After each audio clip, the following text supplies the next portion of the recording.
Jesus lhe disse: certo homem convidou muita gente para uma festa que ia dar. Quando chegou a hora, mandou seu empregado dizer aos convidados: venham que tudo já está pronto.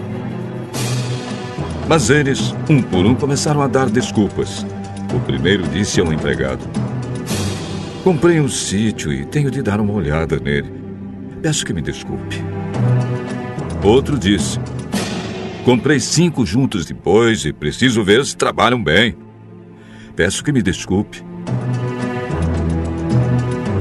E outro disse: acabei de casar e por isso não posso ir.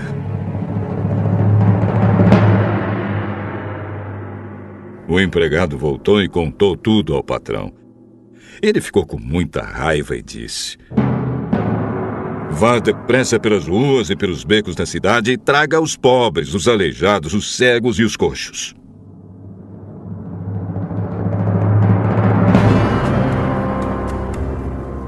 Mais tarde o empregado disse: patrão, já fiz o que o senhor mandou, mas ainda está sobrando lugar. Aí o patrão respondeu: então vá pelas estradas e pelos caminhos e obrigue os que você encontrar ali a virem, a fim de que a minha casa fique cheia. Pois eu afirmo a vocês que nenhum dos que foram convidados provará o meu jantar. Enquanto você procura aí, isso aqui tem que dar luz, cara. Não fica legal, não. Muita luz. Vou deixar minha careca aberta. Então, antes que você leia aí, né? Quando Jesus disse aquela parábola, ele estava falando as núpcias, era a junção da igreja com Cristo. O dono da casa era Deus, Jeová, o Pai, e os convidados, os principais convidados, eram exclusivamente os judeus. Em outras partes a Bíblia diz: veio para o que eram os seus, mas os seus não receberam. Mas a todos quanto receberam, deu-lhes o poder de serem sido feitos filhos de Deus. Então você observa que os judeus tinham a primazia, mas perderam. Assim como Esaú também perdeu, né? Então, esse é o lance. E ali, quando o empregado foi... O empregado, quem seria o empregado? Os profetas, cara, a vida inteira ficaram falando: obedece, obedece. Falaram de Cristo. Quem falou mais de Cristo do que os Salmos de Davi?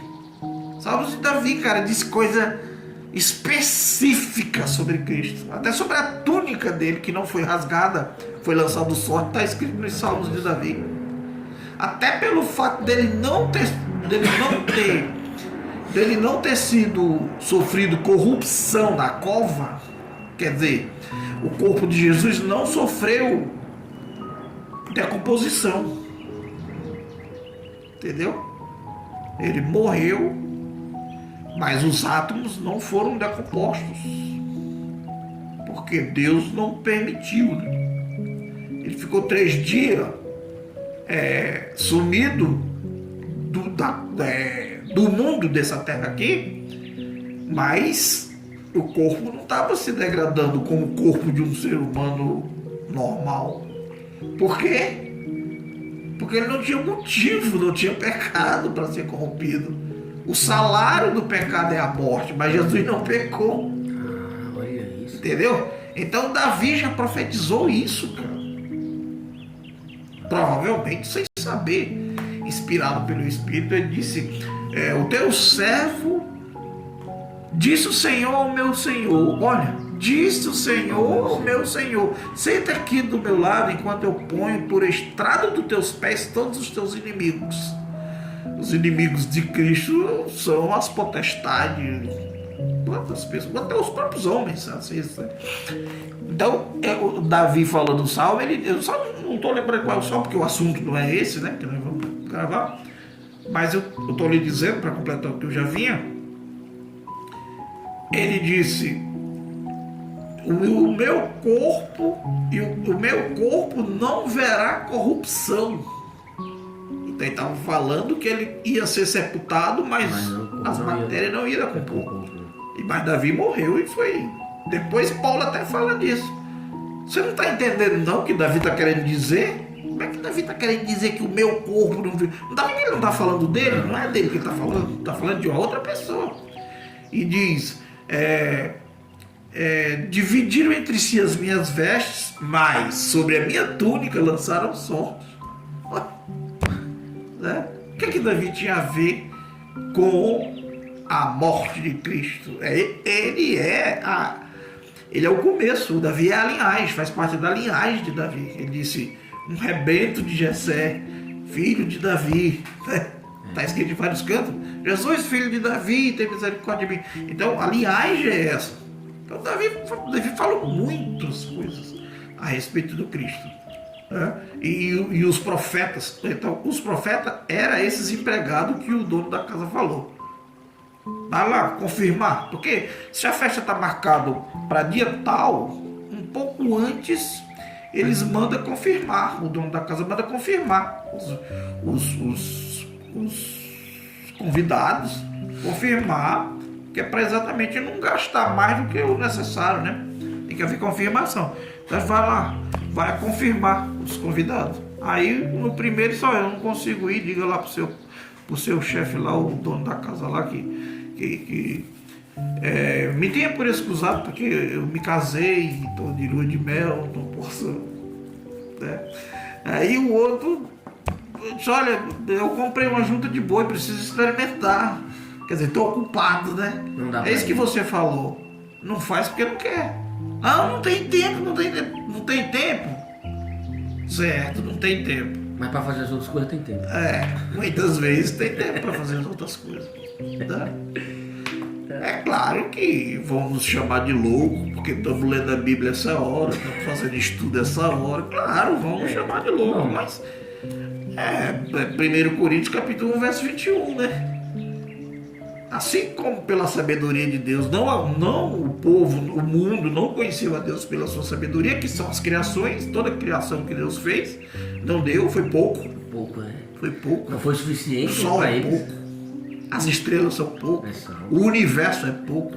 O oxigênio que você respira é pouco. A terra é pouco. As árvores é pouco. O mar é pouco. O oceano é pouco. Todas as criaturas do oceano é pouco. Tudo é pouco. Não dá para o homem acreditar. Na realidade, sabe o que é isso? Somos mimados. É por isso que nós não cremos. De verdade, somos mimados. Então, o Paulo disse, olha, pela sabedoria ninguém conheceu a Deus. Então agora agradou a Deus, aprove, né? Lá a palavra tá. Mas aí agradou a Deus salvar aqueles que creem. Só que não é mais pela sabedoria. Pela loucura da pregação. É pela loucura da pregação. É por isso que Paulo está dizendo, tudo bem, eu sei judaísmo, eu sei a lei, eu sei cultura, Estudava isso aí. eu sei cultura, eu sei filosofia. Ele diz a Timóteo, quando vier daí traga os livros, não esqueça os livros, principalmente os pergaminhos. Então ele era um homem da leitura, da pesquisa, do incentivo, mas ele disse, olha, tudo isso eu larguei de mão, sabe? Considerei isso negócio um esterco logo. Agora eu prego a Cristo. E esse crucificado. Tá entendendo? Não é qualquer Cristo não, é o Cristo do sacrifício.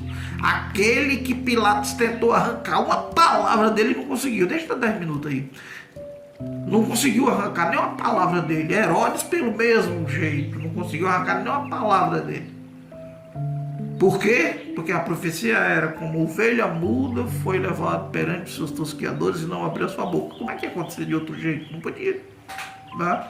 Então, os convidados principais eram judeus. E o dono da casa, que é Jeová, mandou confirmar. Através dos profetas. Através de... Meu Deus, quanta gente Deus não mandou para tentar colher esses judeus e botar debaixo. Jesus, quando olhou para Jerusalém, chorou e disse, quantas vezes eu quis te juntar debaixo das minhas asas como uma galinha junto aos seus pintainhos, né? Então era Deus falando através de Cristo ali. Jesus chorou por causa disso. Quando ele ia entrando em Jerusalém, que viu a cidade, Ele chorou e disse isso, né? Montado no jumentinho, né? E a parábola. Aí quando o empregado voltou assim, não, fulano não pode porque casou, fulano não pode porque comprou um junto de boi, outro comprou um terreno, tem que olhar. É sério? Ninguém veio? Quer dizer que a minha festa está perdida? Olha, Deus vai fazer nada perdido? Não. Faz. De jeito Como é que é? Rejeitaram o meu convite? Não quiseram, não. Não vem pra minha festa? Aí é O que meu me filho chamou, vai né? casar sem nenhum convidado? Não vai haver festa? Não vai haver alegria? Não vai haver graça? A minha festa vai ser... só eu e você aqui, só não. Que isso, rapaz? Sem ninguém de fora. Eu gosto de alegria, de convidado, de muita multidão, de muita gente. Eu quero gente aqui, não pode ser assim não. Pois é, mas os convidados principais já rejeitaram, pediram para o senhor ter eles por escusado, né? Então você faz o seguinte, agora. Agora que chama. Sem ninguém não fica não. Eu sou eu, rapaz. Era o que Deus estivesse dizendo. Eu tenho meus jeitos. Rejeitaram. Então você vai aí nas ruas aí, e quando você vê algum desocupado que não esteja fazendo nada, convide ele para festa. E o empregado tinha que fazer o quê? Obedecer, Obedecer né? a ordem. Esses empregados somos nós. Entendeu? Não são mais os profetas. Porque o Cristo já veio. E o casamento está prestes a acontecer. Foi até Cristo, né? Até Cristo. Agora os outros empregados somos nós. Os empregados, vai pela rua aí, procura. Tiver ocioso, é profundo isso. Tiver ocioso, chama para minha festa. E o empregado saiu, aí voltou. E aí? Rapaz, veio muita gente, ó. Veio muita gente dessa vez. Olha, valeu a pena. Veio muita gente mesmo. A casa tá cheia. Mas ainda tem bastante lugar. É sério, não deu pra encher o dono. Então assim, agora faça diferente agora. Você vá pelas lambas, pelos becos, pelos esgotos, pelos escuros, pelos recôncavos aí da cidade aí, e procure agora os aleijados, cegos, lascados. Aí é nós de novo, né? É nós de novo. O drogado, o aleijado, tá doente. O cara que usa droga, por exemplo, aqueles que ficam sendo melhor, ele tá doente, cara. Tá doente, tá aleijado, tá deformado. Então ele já... O dono da casa disse, vá. Pode trazer. Até encher. É claro que tem um final muito importante, mas já deu 11 minutos, nós vamos parar.